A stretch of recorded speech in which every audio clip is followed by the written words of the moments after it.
waxaa jirta dood weyn oo ka dhalatay heshiiskii ay galeen dowladda Soomaaliya iyo Turkiga oo ku saabsanay shidaalka Soomaaliya baaristiisa qodistiisa iyo suuqgeyntiisa. Waxaan dhageystay dad badan oo isugu jira noocyada kala duwan ee bulshada oo ka hadlay heshiiskaas. Dadkaas oo isugu jira siyaasiyiin, dadka waxyaabaha taxliiliya, wariyaal iyo dad shacababa. Dadka aan daawaday intooda badan way ka soo horjeesteen heshiiskaas. Markii aan u fiirsadana waxyaabaha ay uga soo horjeesteen waxa ugu weyneed laba arrimood. Arrinta koowaad, dadka heshiiskaas ka soo horjeestay waxa ay uga soo horjeesteen waxa ay mucaarad ku yihiin ama dhaliilsan yihiin nidaamka hadda jira ee dowladda Soomaaliya, hadduu yahay madaxweynaha iyo hadduu yahay ka nidaam ahaan. Kuwa kalena waxa ay ku mucaaradeen waxa ay si fahansaneen waxa laga hadlayo, si dhamaystiran uma fahansana, waxaana u badan yihiin dad iska caadifiya oo emotional ah oo markay ay maqleen Turkiga 90% ayuu qaatay, Soomaaliya 5 laablakac inta ku dhacay arrintii la booday. Haddaba waxaan doonayaa balan inaan eego oo taxliiliyo waxyaabaha aan ku taageersanahay heshiiskaas iyo waxyaabaha aan ku diidanahay. Heshiiskaas intiisa badan waan ogolahay dhowr sababo dartiis. Way jiraan waxyaabaha aan ku diidanahay laakiin dib ayaan ka sheegi doonaa. Dadka badankood waxa ay diideen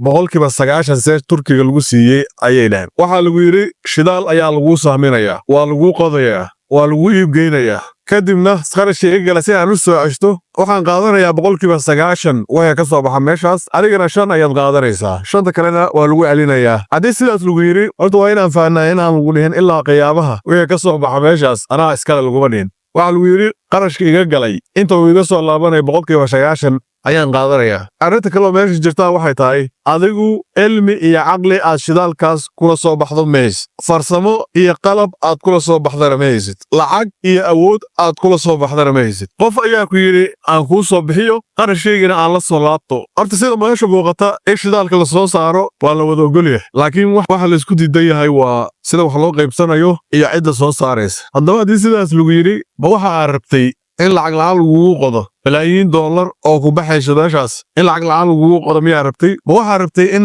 qarashka ay u galshaan oo adigana lacagta qaadato miyaa rabtay? Wixii ka soo baxa aad qaadato miyaad rabtay? Haddii lagu yiri muddo yar gudahood ayaan lacagta kaaga soo ceshanayaa, soddon kuguma jirto, halkii lagu dhihi lahaay sanadaha lagugu dheerayn lahaay inta ugu yaraan wax lagu siiyo, soo kaagama wanaagsan inay hal mar ku dhaafto oo ay lacagtooda soo ceshtaan. Midda kale yaa rabtay inaad siiso heshiiskaas, ma waxaa rabtay inaad siiso Maraykan ama Ingiriis, miyaa rabtay inaad siiso mase China sii rabtay mase Imaaraadka ayaa rabtay inaad siiso? Shidaalkan intii aan noolay waa maqlayna shidaal ayaa ku jira waddanka. Goormee lagu munaafacaadaya? oo markii shidaal oo dhan laga guuro, dunida ka guurto oo waxyaabo kale energy kale loo guuro, tabar kale loo guuro, miyaan la soo baxaynaa shidaalka? Goormee ku munaafacaadaynaa shidaalkaasi? Cidda Turka uga habboon oo aad sii lahayd yaawa. Arrinta kale oo meesha jirta ayaa waxay tahay Turkigu markii uu ku imaanayay oo wadooyinka ku dhisayay oo isbitaalada ku dhisayay, eeraboorada, dekedaha, ciidamada ku tababarayay, ciidamadooda joogeen meesha, waxa u malaynaysa inay lacag la'aan yihiin waxaas. Macnaha sadaqa miyaa u malaynaysa? Ma ogeyn in waxaan maalin maalmaha kamid la bixi doono. Dad badan oo aniga aan ku jiro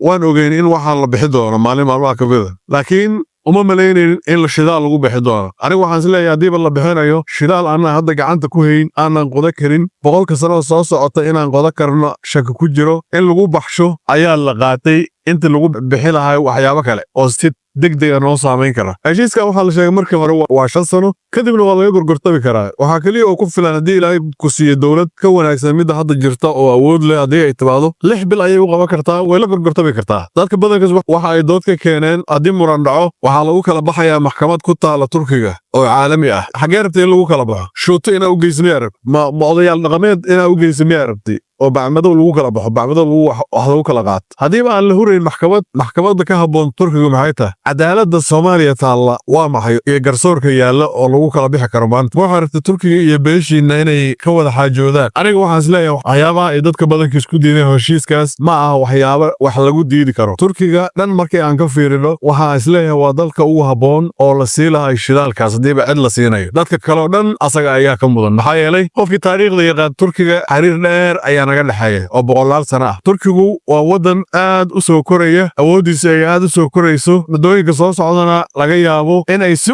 isugu tiirsanaadaan. Anaga markasta waa ognahay inaan dad ku tiirsanaa. Dib aan cid ku tiirsanaanayno maxaa diiday inay Turkiga noqoto? Turkiga xuduud ma lihin, isumana dhowin. Dhibaatooyinka uu noo geysan karana waa xadidan yihiin. Waa dib ayaan ka sheegi doonaa qafaraha jira. Laakiin caalamka walaa xataa China wadan ka haboon Turkiga oo shidaalkaas qodi lahay ma jiro ayaan aaminsanahay. Daba maxaa heshiiskaas ku dhaliilsanahay? Laba arrimood ayaa ugu waaweyn anigana waxyaabaha ku dhaliilsanahay. Guud ahaan Turkiga horta sida loo dhigaa ma aho waa dowlad muslima iyo waa dad muslima iyo waxaas geedaada ka saar. Dowladda Turkigu waa dowlad Almaani ah, qowmi ah, waxa ay leedahay masaalix qarameed, national interest. Meel alla meesha ay ku aragto iyo cidda ay ka aragto ayay raadaysaa. Turkiga haddii uu maanta ka arko inuu Ethiopia la safto, Ethiopia oo aan ishayno inuu la safto, uu la safarayaa isaga oo u fiirinayn waa muslim iyo waa gaal iyo waxaas soo fiirinayn. Marka dadka nahayad oo muslim sheekadaas uma jirto. Turkigu uu nala joogayaa inta uu dantiisa qaran naga helay. Waxaan isleeyahay waxyaabaha Turkigu naga rabo qatartoodu aad u weyn. Marka loo eego waxyaabaha dadka qaar ayaan ishayno ay naga rabaan sida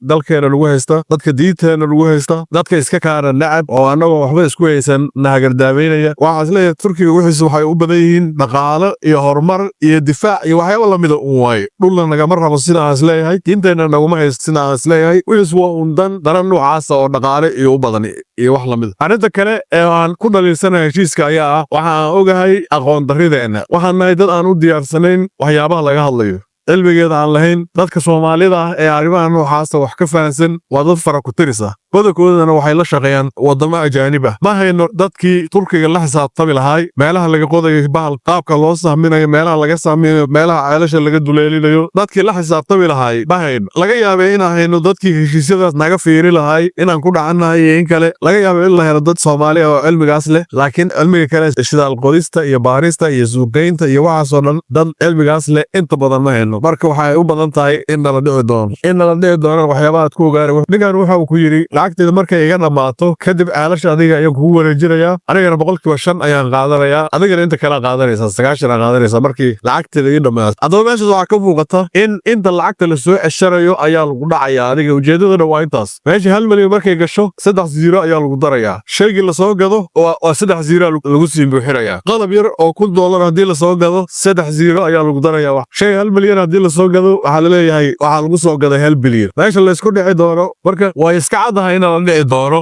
inta 90% kaas la qaadanayo. Laakiin heshiiska sidiisa kale waxyaabaha dadku ay ku diideen waxaan isleeyahay wax lagu diidi karo maaha. Aniga waxay la tahay si kastaba faa'iido ayuu nagu yahay. Haddii 5 sano waxba nasiib dan ayaa noogu jirta sayidalaad haddii ay shidaalka qodayaan. Muhiimaddu waxa ay tahay in shidaalka la baaro, la qodo, la suuq geeyo. Maalmaha ka mid ah insha Allah way imaan doontaa dowlad awood leh oo la xisaabtanta oo heshiisyo fiican la gasha. Arrintuna markaas ay noqoto win-win.